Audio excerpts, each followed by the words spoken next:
10th class की जो science की बुक है एनसीईआरटी, उसमें भौतिक विज्ञान में पहला लेसन है प्रकाश का परावर्तन तथा अपवर्तन। उसके अंदर हमारी जो लास्ट क्लास हुई थी उसमें हमने आपको अवतल दर्पण तक समझा दिया था।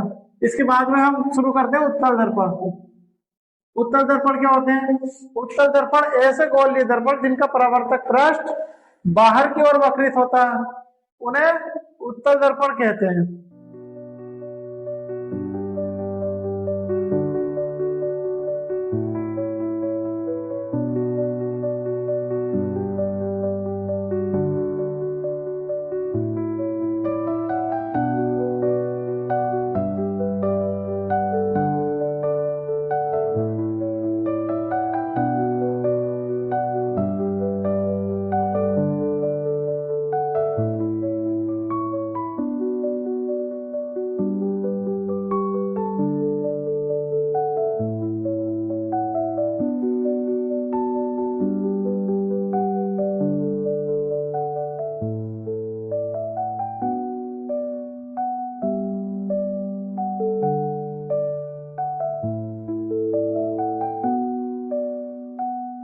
ये होता है हमारा उत्तल दर्पण।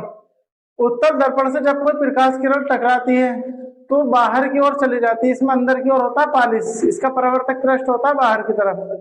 अब इसमें जो ये काल्पनिक रेखाएं हैं, ये परावर्तन के बाद सारी किरणें एक ही बिंदु से आती हुई प्रतीत होती है। ऐसा लगता है कि सभी किरणें एक ही बिंदु से आ रही हैं। तो ये जिस पॉइंट से आते हुए प्रतीत होती है उसे उत्तल दर्पण का मुख्य फोकस कहते हैं, उत्तल दर्पण।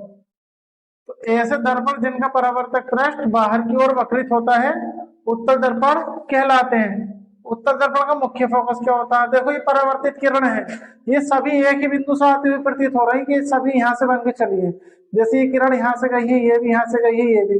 तो परावर्तित किरणें, सभी की सभी परावर्तित किरणें एक ही बिंदु से आते हुए प्रतीत होती है, उसे उत्तल दर्पण का मुख्य फोकस कहते हैं। दर्पण के पीछे वह बिंदु जहां से परावर्तन के बाद सभी परावर्तित प्रकाश किरणें एक ही बिंदु से आते हुए प्रतीत होती हैं, उसे उत्तल दर्पण का मुख्य फोकस कहते हैं। उत्तल दर्पण के उपयोग, उत्तल दर्पण के दो उपयोग लिखवाए गए हैं। देखो, वाहनों की साइटों में पीछे का दृश्य देखने के लिए, जो मोटरसाइकिल, कार, बस और वाहनों की साइटों में लगे हुए होते हैं, जिनसे ड्राइवर अपने पीछे आते हुए वाहन को देखता है, तो वो उत्तल दर्पण होता है। दूसरा है धूप के चश्मों में। लेंस क्या होते हैं? ऐसा सवांग पारदर्शी माध्यम जो गोलीय वक्पृष्ठ और समतल वक्पृष्ठ दोनों से घिरा हो, लेंस कहलाता है। ये दो प्रकार के होते हैं, एक होता है उत्तल लेंस और एक होता है अवतल लेंस। अब सबसे पहले पढ़ेंगे हम उत्तल लेंस। जो लेंस बीच में से मोटे तथा किनारों पर पतले होते हैं उत्तल लेंस कहलाते हैं। और अवतल लेंस क्या होता है? जो लेंस, वो उत्तल लेंस का अपोजिट होता है अवतल लेंस।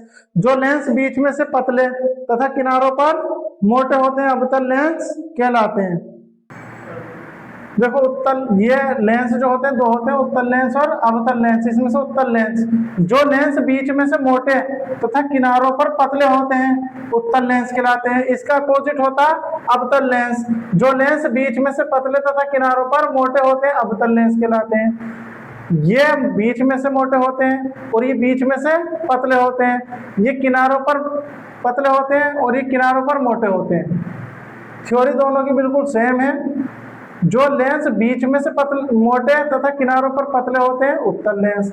जो लेंस बीच में से पतले तथा किनारों पर मोटे होते हैं अवतल लेंस। ये आपके paper 10th class NCERT book भौतिक विज्ञान का पहला लेसन था, प्रकाश का परावर्तन तथा अपवर्तन। इसकी थ्योरी हमने आपको समझा दी है। इसकी न्यूमेरिकल नेक्स्ट वीडियो में शुरू करेंगे। उससे पहले हम जो पॉइंट बिंदु है वो लिखवाएंगे और उसका क्या मतलब होता है वो समझाएंगे आपको। उसके बाद न्यूमेरिकल स्टार्ट कर देंगे। आगे भी ये साइंस और मैथ समझने के लिए हमारे चैनल को सब्सक्राइब करें।